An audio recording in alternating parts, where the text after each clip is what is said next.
नमस्कार। प्रस्तुत है आज का चिंतन। एक बार मेंढकों को अपने समाज की अनुशासनहीनता पर बहुत खेद हुआ और वे शंकर भगवान के पास एक राजा भेजने की प्रार्थना लेकर पहुँचे। प्रार्थना स्वीकृत हो गई और शिवजी ने नंदी को राजा बनाकर भेज दिया। मेंढक इधर उधर निशंक भाव से कूदते फांदते सो नंदी के पैरों से दबकर कुचलने लगे। मेंढकों को ऐसा राजा पसंद नहीं आया। फिर वे शिवलोक पहुँचे और पुराना हटाकर नया राजा भेजने का अनुरोध करने लगे। यह प्रार्थना स्वीकार कर ली गई। नंदी वापस बुला लिया गया। अब की बार अपने गले का सर्प शासक बनाकर भेजा। उसे जब भी भूख लगती वह मेंढकों को पकड़ कर खा जाता। इस नई विपत्ति से मेंढक बहुत दुखी हुए और भगवान के पास जाकर शिकायत करने लगे। शिवजी ने गंभीर होकर कहा, पहले मैंने अपना वाहन नंदी भेजा, फिर सर्प भेजा। इस तरह शासक बदलने से कोई लाभ होने वाला नहीं है। शासन से बड़ी बड़ी आशाएं अपेक्षाएं रखने की अपेक्षा स्वयं अनुशासित रहना सीखते तो ज़्यादा अच्छा होता। यह सुनकर बेचारे अपने प्रबंध में स्वयं जुट गए। हम भी शासन का मुंह अधिक ताकते हैं, आत्मावलंबन पर निर्भर नहीं रहते। भक्त नित्य प्रति मंदिर जाता, भगवान से प्रार्थना करता और कहता, प्रभु वर्षों से तेरी ही प्रार्थना में लगा हूँ, सब कुछ तुझ पर छोड़ दिया है, तेरे सिवाय मेरा कोई और नहीं। क्या तुझे भी मेरी फिक्र है? क्या मेरी ओर तेरी भी नज़र है? इसका कोई भी तो संकेत कर, मैं भी तो जान सकूं। एक दिन आवाज़ आई, इसी वासना के कारण तू मुझसे दूर है। अभी तू अपने को ही पकड़े हुए है। अभी तक तेरा मैं ही नहीं मिटा। जब तक तेरा मैं जीवित रहेगा तब तक मेरी कृपा की नज़र, मेरी नज़र की आशा छोड़ ही दे तो अच्छा है। आइंस्टाइन को विद्यार्थी जीवन में सभी छात्र बुद्धू कहकर चिढ़ाते थे। कई बार अनेक छात्रों ने उनकी पीठ पर बुद्धू की चिट तक चिपका दी थी। कक्षा में गणित के प्रश्न समझाने के बाद अध्यापक कोई बात पूछते तो आइंस्टाइन बगले झांका करते थे। उनके इस बुद्धूपन से परेशान होकर अध्यापक ने कई बार कह दिया था, तुम 7 जन्मों में भी गणित नहीं सीख सकते। यही बालक बड़ा होकर विश्व का प्रसिद्ध महान वैज्ञानिक तथा गणितज्ञ बना। एक बार एक विद्यार्थी ने आइंस्टाइन से महानता का रहस्य पूछा तो उन्होंने कहा कि मैंने अपने जीवन में कभी भी हिम्मत न हारी, इसीलिए गणित जो मेरे लिए सबसे कठिन विषय था इतना आसान बन गया। विग्रह राज और उनकी रानी हाथ से जो कमा पाते उतने से ही गुजारा करते।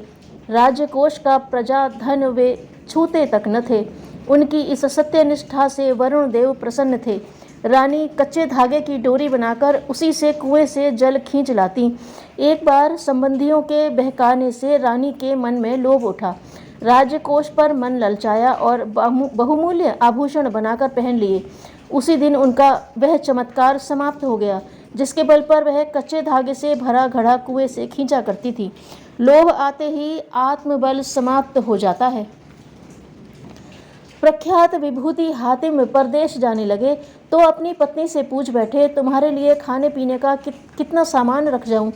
जितनी मेरी आयु हो, कहकर पत्नी हंस पड़ी। तुम्हारी आयु जानना मेरे बूते की बात नहीं। तब तो मेरी रोटी का इंतजाम भी आपके बूते से बाहर है। यह काम जिसका है उसी को करने दीजिए। पत्नी की आस्था पर मुग्ध होकर हातिम परदेश चले गए। तब एक पड़ोसन ने पूछा, बेटी हातिम तेरे लिए क्या इंतजाम कर गए हैं? हातिम की स्त्री ने कहा, माँ मेरे पति क्या इंतजाम करेंगे, वे तो खाने वाले थे। खाना देने वाला तो अब भी यही है। हमेशा मेरे आसपास उसकी ही सत्ता तो विद्यमान है। आत्मबल का पूरक परमात्म बल है। मनुष्य सहायता का पात्र है तो भी मात्र अपने से वरिष्ठ परमात्म सत्ता से। इन दोनों आत्मा परमात्मा के बीच और कोई पद नहीं है। मनुष्य को मांगना चाहिए तो अपने से वरिष्ठ मूल उद्गम स्रोत परमात्म शक्ति से।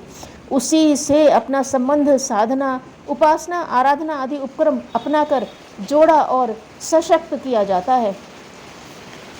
चीन धर्मगुरु नान इब्न के आश्रम में एक विद्वान दार्शनिक आए। उन्हें अपने अध्ययन पर बड़ा अभिमान भी था, पर धर्म तत्व के रहस्यों के संबंध में कुछ सीखना चाहते थे। नान ने आगंतुक को चाय भरा प्याला पेश किया। जैसे ही पीना शुरू किया, नान एक केतली भरकर चाय और ले आया, भरे प्याले में डालने लगा। आगंतुक ने उनका हाथ पकड़ा और कहा, प्याला तो भरा हुआ है, इसमें अब कुछ और नहीं आ सकता। नान हंस पड़े और बोले, तुम्हारे पास पूर्वाग्रह बहुत है। जब तक वह खाली नहीं हो जाते तब तक उसमें कुछ और नहीं डाला जा सकता। सरिता के सुरम्य तट पर सुशोभित शिव मंदिर, पास ही घाट पर धोबियों के पत्थर पड़े थे। मंदिर में प्रतिष्ठित शिवलिंग और धोबी का एक पत्थर, दोनों कभी एक पर्वत के ही अंग थे। काल गति ने एक को शिव प्रतिमा बना दिया तो दूसरे को धोबी का पत्थर आत्महीनता अनुभव कर दुखी होता। उससे एक दिन रहा नहीं गया। शिवलिंग को संबोधित कर कहा, तात आप धन्य हैं, देव मंदिर में प्रतिष्ठित हैं। भवबंधन में जकड़े प्राणी आपके पास आकर कितनी शांति, कितना संतोष अनुभव करते हैं। काश यह पुण्य सुयोग हमें भी मिलता। शिवलिंग आत्म प्रशंसा सुनकर गंभीर हो उठे। बोले, तात आपका दुख करना निरर्थक है। आप नहीं जानते, हम तो मात्र यहाँ आने वालों को क्षणिक शांति और शीतलता प्रदान करते हैं। आप तो निर्विकार भाव से हर किसी का मैल धोते रहते हैं। आपकी साधना धन्य है। मेरे पास आने की प्रथम कसौटी तो आप ही हैं। इसीलिए जब लोग मेरी उपासना करते हैं तब मैं आपकी क्या करता हूँ। घाट का पत्थर गदगद हो उठा और दुगने उत्साह से लोगों का मैल धोने लगा। धन्यवाद।